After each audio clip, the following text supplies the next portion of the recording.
Hey guys, welcome to another movie review. Today I'm talking about the new Karate Kid film, Karate Kid Legends.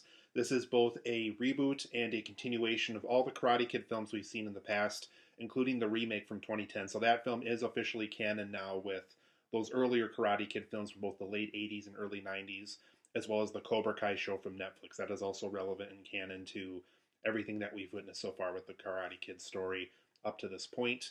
So in this new film, Karate Kid Legends, you guys, we follow a new character named Lee. He is a student of Mr. Han from the 2010 remake over in Beijing, China. He's one of the students there. We find out he's has since started his school ever since his training with Dre Parker in the remake from 2010. He has several students now. He kind of has his own little temple that he trains the students in his own dojo as well. And so Lee immediately gets the news that his mom landed a doctor position over in New York City since she works in the medical field. And so she's going to take Lee with him or Lee with her. And so since he's moving to America and not going to be in Beijing, China anymore, he can't be a student of Mr. Han's anymore. But while he's in New York City, he gets this opportunity to compete in a tournament since he does know Kung Fu still. There's even a guy that is related to this character that he kind of pursues this small relationship with at this pizza parlor.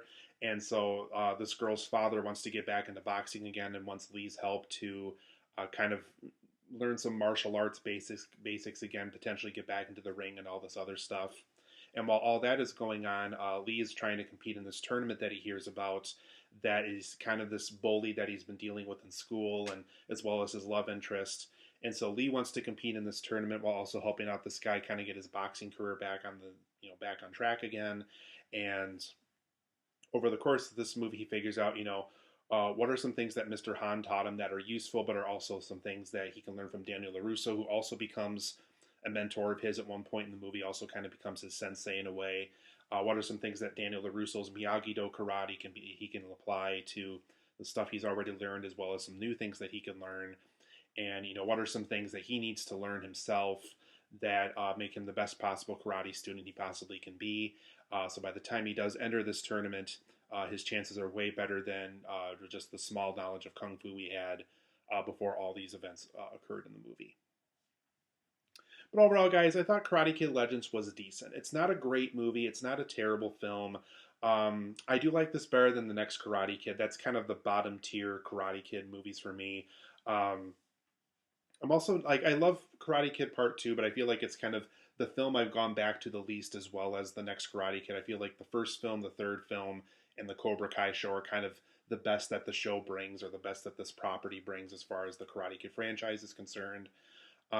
So it's not terrible. It's not the absolute worst Karate Kid movie. Like I said, I think that title still belongs to the next Karate Kid with Hilary Swank.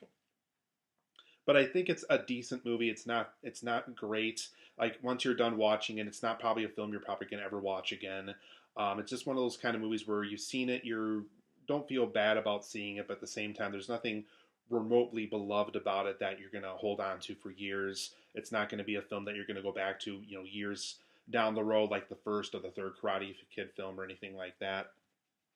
So I'm going to go over some positives and negatives as to why I overall enjoyed the film, but while there's some things about it too that are not great, that could have been better, and overall why it makes the film a little bit of a disappointment as well.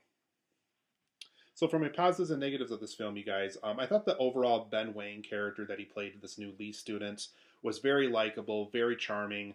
Definitely has a lot of likability to the character. You definitely want to root for him when he's trying to adapt to the way the U.S. is set up and the way New York City is. You do want him to kind of adjust and to be able to find happiness again. And you can definitely tell that he still wants to learn Kung Fu and still wants to have Kung Fu in his life still. And you also kind of want him to be able to, be able to fit in the school and be able to learn stuff and potentially find a new passion that he could possibly find. So it's one of those things where, kind of like the Ben Wayne character himself, you want him to be able to find balance and happiness, and you want him to succeed the way that he wants to succeed, while still kind of making his mom happy, making his new girlfriend happy, and all this other stuff. I think overall, that's where the big charm of this film works, is that the fact that the lead character that we follow throughout the course of the film is very likable. I also like the overall idea too of Daniel LaRusso and Mr. Han being in a Karate Kid film together.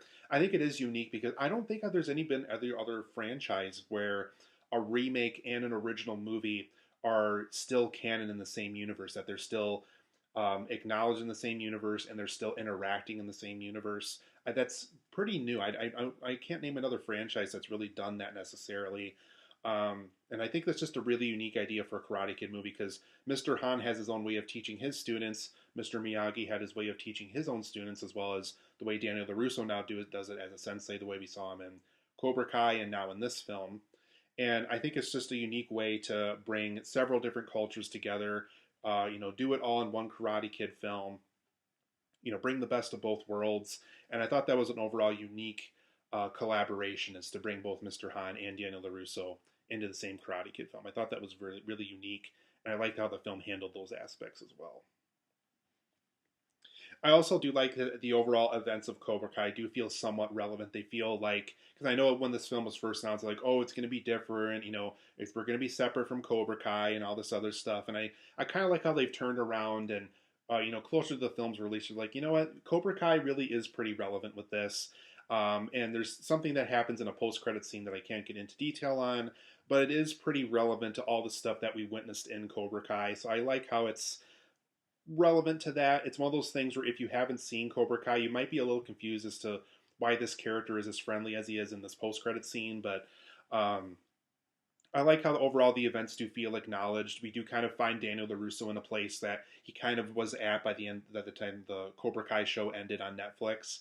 So I do like overall that the events of Cobra Kai are relevant. It's not like it's this alternate pocket universe or anything like that. It is relevant to the actual Karate Kid timeline that follows all these 6 films now. And I do like how Sony kind of turned around and acknowledged that Cobra Kai is a relevant series of events to the overall franchise of films now. There's also a lot of graphics and animations that happen in this film that both get us caught up with things that Mr. Miyagi and Mr. Han were both involved with in their youth, how both of their martial arts styles kind of tie into each other. We also get a lot of graphics and animations regarding, the fight stuff, the way certain scenes are subtitled, whether it's, Mr. Han talking to his students in Mandarin Chinese and all this other stuff. So I thought the use of graphics and animation was pretty unique here. It's not just subtitles so we can learn kind of what people are saying in Chinese and stuff, but it is graphics and animations that further the story forward. And I thought the way that they were overall handled was pretty unique for this film as well.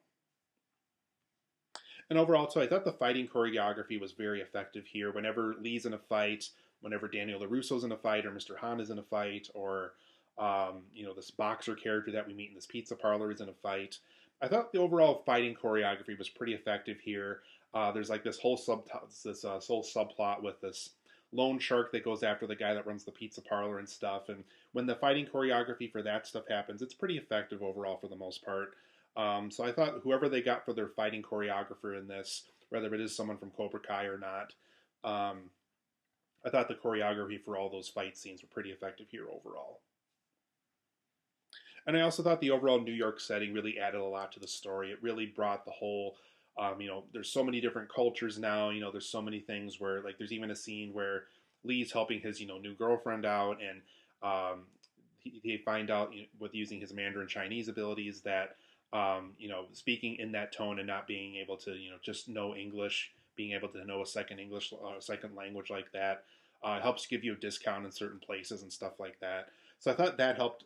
That was like pretty interesting and unique overall. It really adds a lot of culture to the film. And like I said, the overall New York setting I thought was pretty unique for the story too.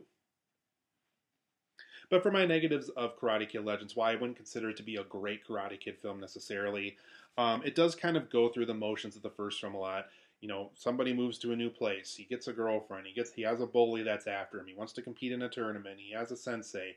There's things about the things that he's learning that are different, and he doesn't understand it at first. But as time goes on, he finds out that there's culture and relevance, and there's things about what the new things that they're learning that can help them learn new martial arts and stuff. So there's a lot of stuff here where if you've seen any of those earlier Karate Kid films, whether it is the first film or the remake or even some of the sequels, they do kind of follow a formula now, and it's really too bad. I really think they could have benefited from going a different direction this time around. It really would have been better if this film was about how different a new Karate Kid film rather than just sticking to a formula. So unfortunately, they do kind of go through the motions here specifically with the first film. I think they really kind of follow it too much to a T, almost to the point where it almost can't be its own movie.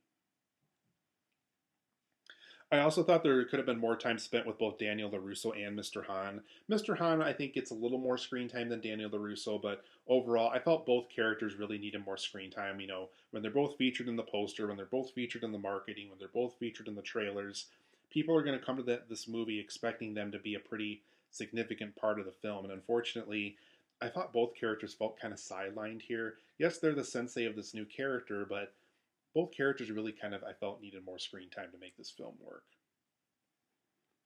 Overall, too, I thought some of the editing was really sloppy in this movie. It's just one of those movies where Lee will be training, and then he'll be in the tournament, and then they'll go back to him training, and then they'll go back to the tournament, and then they'll show something that has nothing to do with what's happened in the tournament, and then they'll go back to the training, and it's just one of those things where it felt like the film didn't know how to montage. It almost felt like they never saw like a Rocky film or anything like that, because the way that they edit this film together, it just feels really sloppy. And even some of the fight scenes, you almost kind of have to keep track of everything that's happening in it, because one moment you'll be here, and then the characters will be over there, and then they'll be over there, and then there'll be a headshot up there, and it's just the way that they chose to edit some of the fight scenes here too, just felt kind of sloppy to me. I also didn't really like how Lee was kind of already a Karate Kid, master at this point. He really didn't. Besides maybe a couple of things he learned how to do with Kung Fu and some of Daniel LaRusso's stuff, he's kind of already known Kung Fu. He already knows how to do it. He's not new to it. He's not like a Dre Parker from the remake where he has to learn it from scratch. We even already see him do the jacket on, jacket off thing from the remake quite a bit earlier on in the movie and stuff. So I thought there could have been more things that he could have learned himself, because it just felt like we're on this journey where this character already knows how to do a lot of this stuff, and yet the film treats him like he's this person that needs to learn all this stuff too, which both ideas don't really mesh together very well. I also thought the overall storyline with the pizza man boxer subplot really didn't work for me very much. It was almost a little too cheesy. Some of the stuff that Lee taught him how to do within the pizza parlor to become a better boxer don't feel like things that would really help you out if you were really trying to pursue something like that. So I thought that subplot was a little lame. I felt like they could have done something different for a subplot for leading up to the tournament and the training and all this other stuff with the Lee character. I also thought some of the romance elements felt a little forced here too. It just felt like another Allie with an eye romance, another Jessica from Karate Kid 3, or another Kamiko from Karate Kid 2. It just felt like everything that we've already witnessed in those three films. It just feels like it's just following beat for beat how those romances played out and applying it to the Lee character. So I thought that aspect of the film felt kind of forced to me. And also, this is one of the shorter Karate Kid films. I don't understand how this film is just so short. I don't really feel like a faster paced Karate Kid film is what a Karate Kid fan is necessarily going to want or need. So I felt like if they are going to make another Karate Kid film, if we are going to get some kind of a follow up to this movie, have a longer runtime. I think 2 hours is an appropriate runtime for a Karate Kid film. It'll flesh out the characters more. It'll let you do more things with the story. Because unfortunately, at only an hour and 35 minutes, there's really not a lot of time that the film can flesh out stuff the way that it needs to. But overall, I'm going to give Karate Kid Legends an 8 out of 10. I think there's things about it that are good, that are, worth your time and money if you're a Karate Kid fan. But there is some negatives along the way, like Daniel LaRusso and Mr. Han not having enough screen time. It does kind of go through the motions of the first film. The editing is kind of sloppy. There really isn't much for Lee to learn because he kind of already knows a lot about Kung Fu already.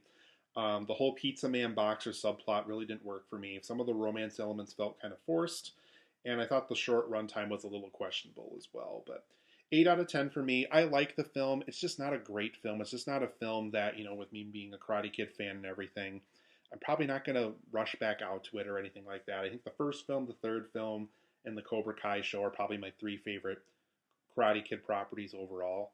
So 8 out of 10 for me. I like it. I just didn't love it. Maybe see it if you're just a Karate Kid fan. I think that's the only possible way to recommend this.